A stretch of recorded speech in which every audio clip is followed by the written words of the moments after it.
अरुणाचलला वेगळंच निसर्ग सौंदर्य आहे. म्हणजे तुम्ही लडाखला जाता, स्पितीला जाता, पण अरुणाचल प्रदेशला त्या मानाने थोडे कमी लोक जातात. पण इथलं नैसर्गिक सौंदर्य, इथले हिमालय, इथले हिरवळ, इथल्या नद्या, डोंगर, हे सगळं वेगळंच आहे. म्हणजे तर अशा या सगळ्या आकर्षणांमध्ये एक मेन आकर्षण म्हणजे इथे असलेले प्रचंड मोठे वॉटरफॉल्स. तसे तर आम्ही अरुणाचलमध्ये खूप सारे वॉटरफॉल बघितले, पण त्यातले पर्सनली मला आवडलेले 3 वॉटरफॉल आपण या व्हिडिओमध्ये बघूया.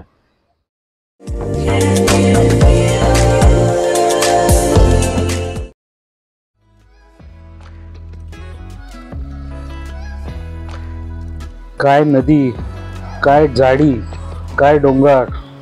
पण थांबा, पिक्चर अभी बाकी आहे. या सगळ्या सुंदर दृश्यात भर घालतो तो या नदीकाठी असलेला एक प्रचंड धबधबा.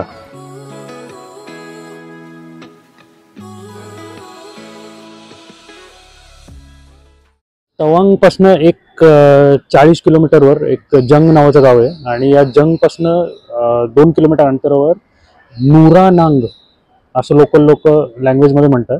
तो नुरानांग धबधबा आहे, ज्यालाच की पॉप्युलर टर्म मध्ये जंग फॉल म्हणतात. तर आता या नुरानांग किंवा जंग वॉटरफॉलचा उगम हा सेलापासच्या इथे होतो. पुढे हा नुरानांग वॉटरफॉल हा जंगच्या इथे फॉल आहे ऍक्च्युली त्याचा, आणि फॉल झाल्या हा पुढे तवांग नदीत जाऊन मिळतो. आमची अरुणाचलची रोड ट्रिप भन्नाटच होती. म्हणजे टुरिस्ट कंपन्या दाखवत नाहीत तो 75% अरुणाचल ही आम्ही या रोड ट्रिप मध्ये कव्हर केला. आणि या रोड ट्रिप मध्ये बघायला मिळाले असे अनेक लाईफ टाईम मेमरी राहतील असे नजारे. त्यातला हा एक म्हणजे हा नुरानांग किंवा जंग वॉटरफॉल. तवांगच्या साईटसीइंगच्या शेवटच्या दिवशी जे तवांगच्या आसपासचे 4-5 स्पॉट आम्ही कव्हर केले, त्यातला हा एक स्पॉट होता. हा वॉटरफॉल खूपच उंच आहे, म्हणजे साधारण एक 100 ते 150 फूट उंचीवरनं हा खाली पडतो. आणि याची मेन गोष्ट म्हणजे याच्या एक 4 ते 5 लेअर आहेत ज्याच्यावरनं हा फॉल खाली येतो. स्वच्छ सूर्यप्रकाशामुळे वातावरणात थोडी गरमी होती, पण जसं या वॉटरफॉलच्या जवळ गेलो तर त्या वॉटरफॉलच्या गार पाण्याचे शिंतोडे अंगावर पडून एक सुखद अनुभव देऊन गेले.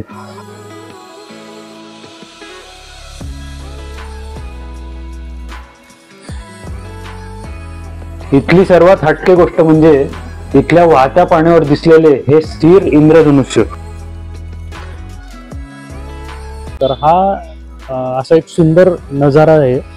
म्हणजे नॉट ओनली नुरानांग वॉटरफॉल, पण त्याच्या समोर वाहत असणारी तवांग नदी आणि त्याच्या मागच्या डोंगराचं बॅकग्राऊंड, हे सगळं अतिशय फारच सुरेख दिसतं. इथलं नैसर्गिक सौंदर्य आणि सेटिंग थोडं असं होतं की इथनं परत जाऊ ना, पण पुढेही काही प्रेक्षणीय टुरिस्ट स्पॉट आमचे वाट बघत असल्यामुळे इथनं आम्ही पुढे निघालो.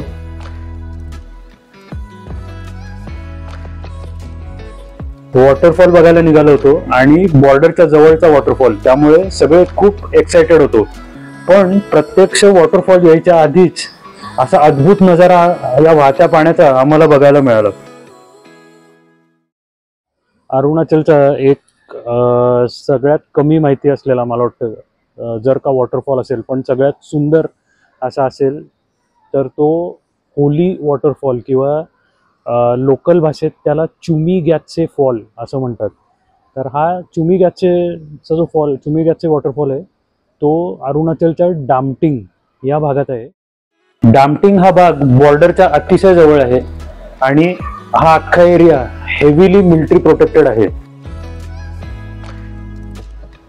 हे वाहतं पाणी होतं ते वॉटरफॉलच्या शुद्ध पाण्याने प्रवाहित झालेली नदी.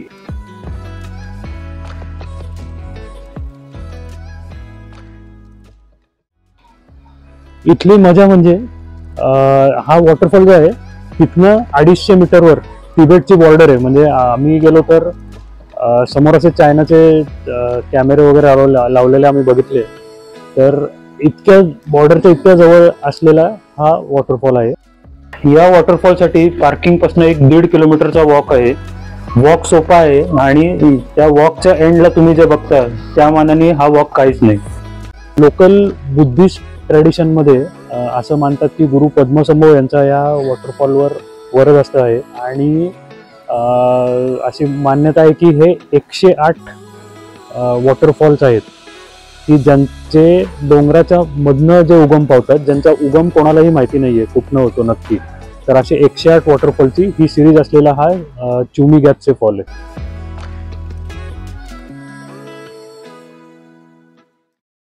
अरुणाचलचा अजून एक अल्पपरिचित भाग म्हणजे मेचुका. तर आम्ही आलोहून मेचुकाला चाललो होतो आणि कंप्लीट ऑफ रोड आणि एक रस्त्याच्या एका टर्नला एक भयंकर मोठा वॉटरफॉल दिसला.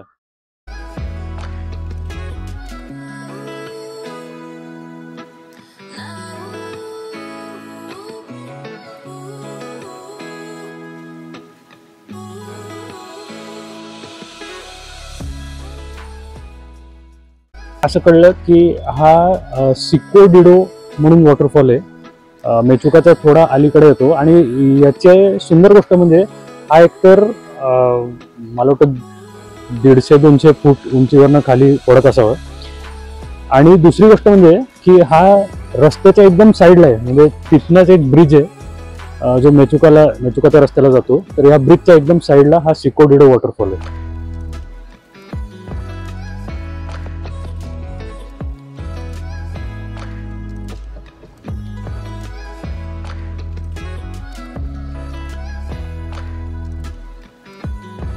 तर ते शेवटी हे बघा, हा कुठला धबधबा नाहीये, पण हे आहे शुद्ध हिमालयन पाण्याने कार वॉश. प्रत्येक रोड ट्रिप मधलं एक शास्त्र.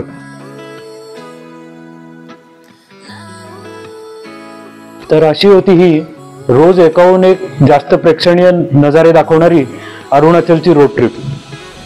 हा व्हिडिओ जर तुम्हाला आवडला असेल तर चॅनलला नक्की सबस्क्राईब करा आणि पुढे शेअर करा ही नम्र विनंती.